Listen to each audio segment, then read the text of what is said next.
Assalamualaikum warahmatullahi wabarakatuh. Nama diberi Muhammad Nur Aiman bin Jasizam. Nombor matrik 048419.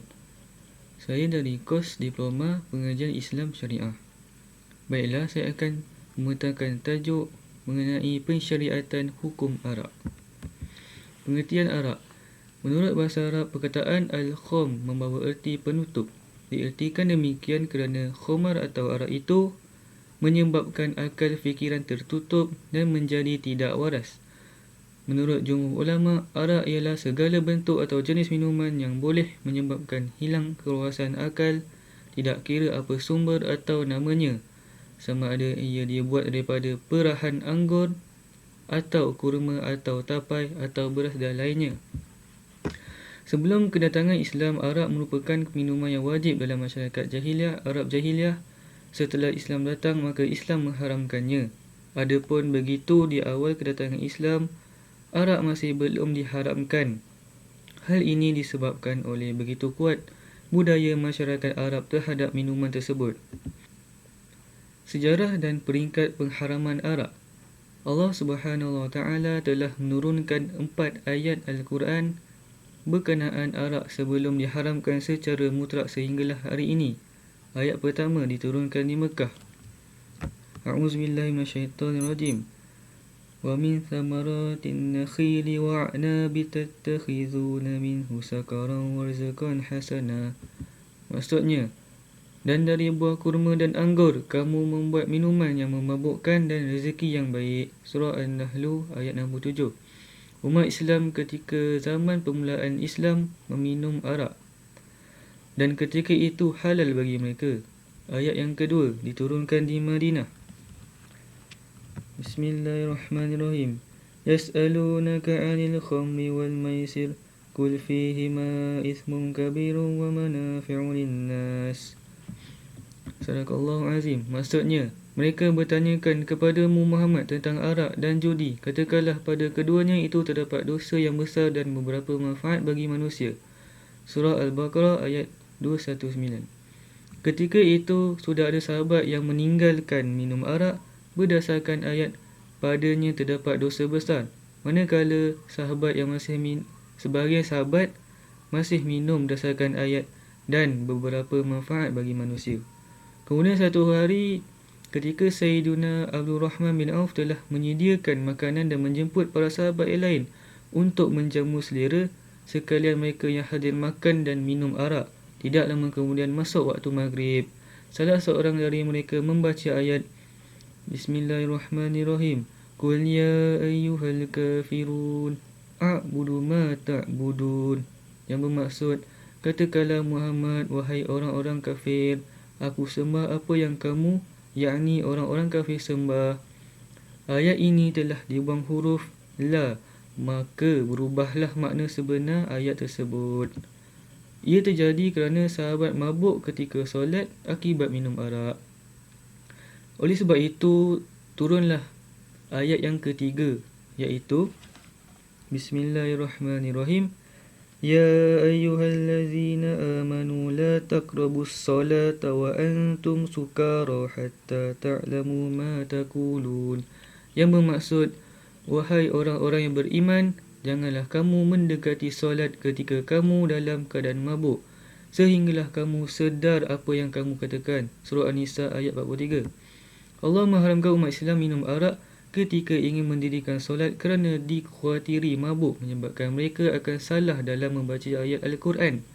Oleh kerana itu, mereka pun minum arak selepas solat Isyak, dan tatkala subuh menjengah mabuk itu sudah hilang. Kemudian pernah satu ketika Sayyidina Itban bin Malik menyediakan makanan dan menjemput para lelaki dari kalangan umat Islam datang bertamu. Antara mereka iaitu adalah sahabat yang bernama Sayyiduna Sa'ad bin Abi Waqqas. Dia telah memanggang kepala unta. Maka mereka pun makan beramai-ramai dan minum arak sehinggalah mabuk. Kejadian itu menyebabkan mereka berasa sungguh seronok dan mereka pun menyanyi dan menendangkan syair. Ada setengah daripada mereka bersyair memuji kaum mereka sendiri dan mencela kaum yang lain iaitu kaum Ansar. Oleh sebab kerana dicela, Maka seorang lelaki dari kaum Ansar mengambil tulang rahang unta dan terus memukul kepala Sa'ad bin Abi Waqqas. Maka sedihlah Sa'ad bin Abi Waqqas diperlakukan sebegitu. Dia pun berjumpa dengan Sayyidina Nabi Muhammad dan mengadu pada Nabi tentang perbuatan lelaki dari kaum Ansar itu. Maka turunlah ayat di bawah ini yang bermaksud, wahai orang-orang yang beriman, bahawa sesungguhnya arak, berjudi, pemujaan berhala dan menilik nasib dengan anak panah adalah perbuatan keji dan termasuk dari perbuatan syaitan. Maka jauhilah perbuatan itu agar kamu beruntung. Dengan arak dan judi itu syaitan mewujudkan permusuhan dan kebencian antara kamu dan menghalangmu dari mengingati Allah dan melaksanakan solat. Maka tidakkah kamu mahu berhenti? Surah Al-Ma'idah ayat 90 dan 91. Selepas turun ayat ini, maka berkata Sayyidina Umar bin Al-Khattab, kami berhenti dari segala perbuatan kami ini, ya Allah, kami berhenti. Maka barulah arak diharamkan secara mutlak. Inilah peringkat-peringkat yang berlaku sebelum arak diharamkan secara terus sehinggalah hari ini. Antara hikmah dilakukan secara berperingkat ialah kerana masyarakat Arab memang sudah biasa dengan arak, bahkan telah menjadi sebahagian daripada hidup mereka. Kalaulah arak ini diharamkan ke atas mereka hanya dengan sekali larangan sahaja, menyebabkan berlakunya kesukaran ke atas diri mereka untuk meninggalkannya. Seperti kata-kata Sayyidatina Aisyah radhiyallahu anha, awal-awal apa yang telah diturunkan dari Al-Quran itu adalah surah yang menerangkan padanya tentang syurga dan neraka. Sehinggalah apabila telah tetap hati manusia kepada Islam, barulah disebutkan tentang apa yang halal dan haram di dalam Islam.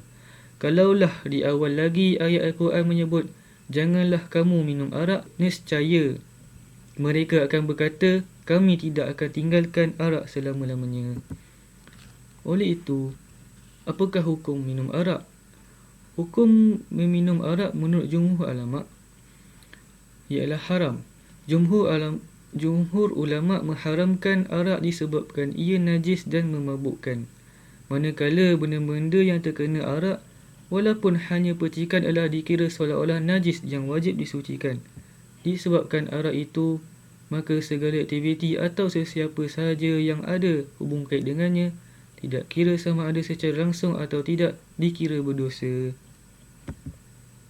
Arak merupakan satu jenayah dan dosa besar. Untuk sesiapa yang sabit kesalahannya, dikenakan had sebatan sebanyak 40 kali sebatan. Sebagaimana menurut pendapat Imam Asy-Syafi'i dengan menurunkan hadis riwayat Al-Bukhari, iaitu jallada Nabi sallallahu alaihi wasallam 40 jaldah wa jallada Abu Bakr 40. Rasulullah menyebat terhadap kesalahan minum arak 40 sebatan dan Abu Bakar juga berbuat begitu. Maka apakah hikmah di sebalik pensyariatan ini? Allah Subhanahu Wa Taala mengharamkan arak kerana mudarat yang besar dan terdapat padanya kerosakan yang banyak. Salah satu kemudaratan arak ialah bahawa minum arak dapat merosakkan fikiran sehingga peminumnya berkelakuan seperti orang gila, kesihatannya terjejas dan organ pencernaannya rosak sehingga terjadinya penyakit seperti kanser. Selain itu, arak membazir harta apabila seseorang yang ketagihan arak akan membelanjakan wang yang besar jumlahnya untuk membeli minuman itu. Akhir sekali, menyebabkan peminumnya menjadi hina dan jatuh martabatnya seperti dijadikan bahan tertawa orang yang waras, mencela diri sendiri dan sebagainya. Sekian, terima kasih.